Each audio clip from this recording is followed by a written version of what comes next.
تو داڑھی جو ہے نا یہ اسلامی اخلاق نہیں، یہ انسانی اخلاق ہیں۔ اسلام تو ہے یہ انسانی اخلاق ہے، انسانیت یعنی مرد ہونے کی علامت داڑھی ہے۔ اگر آپ مرد ہیں تو آپ کی داڑھی ہونی چاہیے، مرد نہیں ہیں تو پھر آپ کی مرضی ہے، ہمیں کوئی اعتراض نہیں۔ وہ آپ کو واقعہ یاد ہے بھٹو کے دور کا، وزیر اعظم بھٹو تھا تو مفتی اعظم پاکستان مفتی محمود صاحب اس وقت پارلیمنٹ میں ہوتے تھے، وزیر اعلیٰ تھے وہ سرحد کے۔ ایک مرتبہ ظاہر ہے کہ اس وقت وہ آپ کو پھپتیاں اڑاتے رہتے تھے باقی جو ہے پارلیمنٹ کے ممبر۔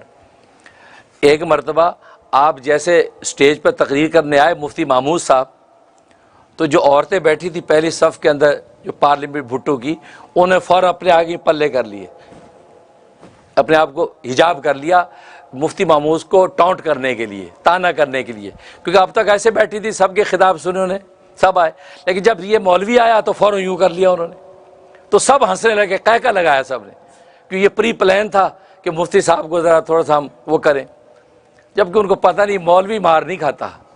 ہاں مولوی عجیب قوم ہے۔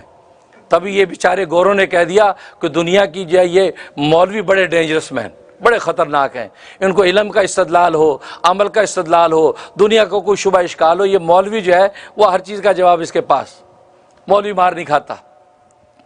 وہ امیر شریعت سید عطا اللہ شاہ بخاری رحمۃ اللہ علیہ ایک ٹرین میں جا رہے تھے تو کالج کے اسٹوڈنٹ نے دیکھا جی مولوی صاحب بیٹھے ہیں اور ذرا چھیڑ چھاڑ کرتے ہیں، کیونکہ مولوی کو دیکھتے ہی آپ کو سارے مسئلے یاد آ جاتے ہیں، ہے نا، جیسے ڈاکٹر کو دیکھ کے سارے مرض یاد آ جاتے ہیں، جی کمر میں درد بہت ہوتا ہے، جی کوئی دوائی دسو۔ اب انہوں نے کہا مولوی صاحب ایک مسئلہ پوچھنا ہے۔ جی کیا؟ کہا جی روزہ رکھتے تو بھوک پیاس بہت لگتی ہے، کوئی ایسا جزیہ نہیں ہے کہ ہم روزہ رکھیں تو کھاتے بھی رہیں پیتے بھی رہیں اور روزہ بھی نہ ٹوٹے؟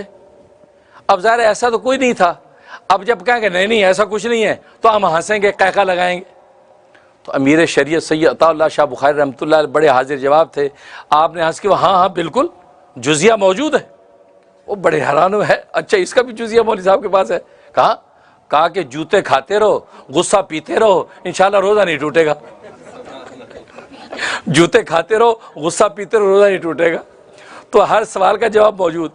اب مفتی محمود صاحب جیسے آئے، اب انہیں پلہ کر لیا تو ایک شور مچ گیا۔ تو بھٹو صاحب نے کہا کہ مفتی صاحب یہ عورتوں نے یہ آپ سے پردہ حجاب کیوں کر لیا؟ کیا آپ کو پسند نہیں کرتی؟ یہ کہا۔ مفتی صاحب نے فرمایا نہیں، اصل میں بات یہ نہیں ہے، پردہ جو ہے وہ مرد سے کرنے کا حکم ہے۔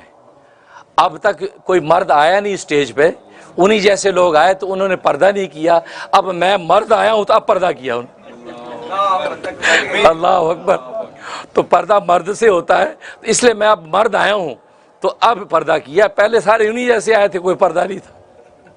تو حقیقت یہ، تو اس لیے یہ مرد کی تخلیقی ساخت کا حصہ ہے داڑھی بھائی۔ آپ اسلام پہ اعتراض کرتے رہتے ہیں جی سنت ہے، کوئی بات نہیں جی، کوئی بات نہیں، سنت ہے، یہ واجب تو نہیں ہے، حالانکہ واجب ہے، واجب اور گناہ کبیرہ ہے اس کا منڈوانا کٹوانا ہے، لیکن یہ مردانہ مرد کی علامتیں ہیں، کیونکہ آپ اگر غور کریں کہ تخلیقی طور پر مرد اور عورت کے جسم کے بالوں میں دونوں برابر ہیں، لیکن داڑھی مونچھ کے بال عورت کے نکلے مرد کے نکلتے ہیں، باقی بالوں میں دونوں برابر ہیں، لیکن یہاں پر یہ جو تفریق ہے اس بات کی علامت ہے تخلیقی طور پہ اللہ تبارک و تعالی نے مرد کے لیے داڑھی کو لازم کیا ہے، عورت کو بغیر داڑھی کے لازم کیا ہے۔ اور یہاں تک کہ اگر عورت کے داڑھی نکل آئے تو آپ کہتے ہیں، ڈاکٹر کہتے ہیں ہارمونز پرابلم ہو گیا ہے، آپ کے داڑھی نکلنا شروع ہو گئی ہے، اور جس مرد کے داڑھی نہ نکلے تو کہتے ہیں یار آپ کے بھی ہارمونز پرابلم ہے، یار چیک اپ کرو آپ کی داڑھی کیوں نہیں نکلی، آپ 25 سال کیوں کہ ابھی تک داڑھی نہیں آئی، پریشان ہوتا نہیں؟ کیوں ہوتا پریشان؟ کیونکہ اسے آئے گی تو بڑھا نہیں ہے، تو اگر آئی نہیں تو کیوں پریشان ہو رہا ہے؟ اس لیے ہو رہا ہے کہ یہ ہارمونز پرابلم کی علامت ہے۔ تو معلوم ہے کہ مرد کی مردانہ ساخت کا حصہ ہے کہ وہ داڑھی رکھے۔ سنت شریعت تو بعد میں آئے گی، وہ تو بعد میں آئے گی، لیکن یہ مردانہ اخلاق کا حصہ ہے کہ اس کے داڑھی ہو۔ تبھی جو فرشتوں کی وہ جماعت جو عرش کے ارد گرد جو تسبیح پڑھتی ہے وہ کیا کہتی ہے؟ سبحان من زین الرجال باللھا، پاک ہے وہ ذات جس نے مردوں کو داڑھیوں کے ساتھ زینت بخشی، وہ زین النساء بالزوائب، عورتوں کو لمبی زلفوں کے ساتھ زینت بخشی۔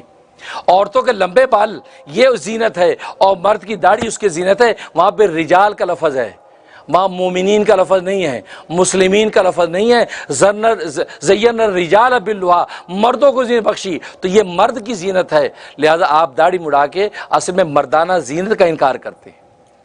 یہ تو آپ کی تخلیقی دلیل، اور پھر تاریخی دلیل یہ کہ کوئی نبی بغیر داڑھی کا نہیں تھا، 1,24,000 انبیاء اکرام کو مبیش، کوئی نبی بغیر داڑھی کے نہیں، پھر ہر ایک کے صحابہ کوئی بغیر داڑھی کے نہیں، پھر نبی پاک صلی اللہ علیہ وسلم کے صحابہ کم و بیش 1,40,000 کوئی بغیر داڑھی کے نہیں، کتنے محدثین لاکھوں کوئی بغیر داڑھی کے نہیں، کتنے فقہ مجتہدین کوئی بغیر داڑھی کے نہیں، کتنے اولیاء اللہ گزرے کائنات میں کوئی بغیر داڑھی کے نہیں، پھر آپ کو کون سی مصیبت ہے بھائی؟ آپ کو کون سی دلیل ہاتھ لگ گئی کہ یار ان کو سمجھ میں نہیں آئی؟ اس لیے بھائی میں اعتراض نہیں کر رہا، تنقید نہیں کر رہا، لیکن دعوت اور تذکیر کر رہا ہوں کہ داڑھی رکھنے میں کوئی مسئلہ نہیں ہے۔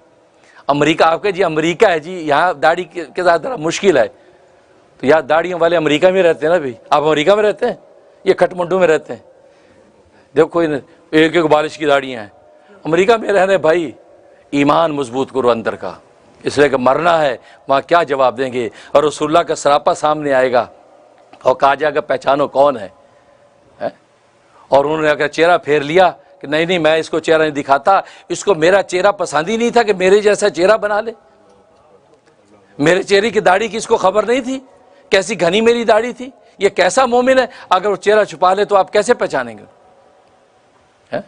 اس لیے ہمارا کام کہتا ہے کہ شباہت اختیار کرنا، جیسے میرے دادا پیر حضرت عارفی رحمۃ اللہ علیہ فرماتے تھے کہ یا رب تیرے محبوب کی شباہت لے کے آیا ہوں، یا رب تیرے محبوب کی شباہت لے کے آیا ہوں، حقیقت اس کو تو کر دے، میں صورت لے کے آیا ہوں۔ صورت بنانا ہمارا کام ہے، حقیقت کو اتارنا اللہ کا کام ہے، ہم صورت تو بنائیں، صورت تو اختیار کریں، تو صورت میں حقیقت ڈالنا خدا کا کام ہے، لیکن ہم اتنا بھی کرنے کو تیار نہیں، اور یہ نبی پاک صلی اللہ علیہ وسلم کی سنت سمجھ کے داڑھی رکھنا یہ تو محبت کی علامت ہے، ورنہ مردانہ اخلاق کا نتیجہ ہے کہ انسان کو داڑھی کے ساتھ ہونا چاہیے۔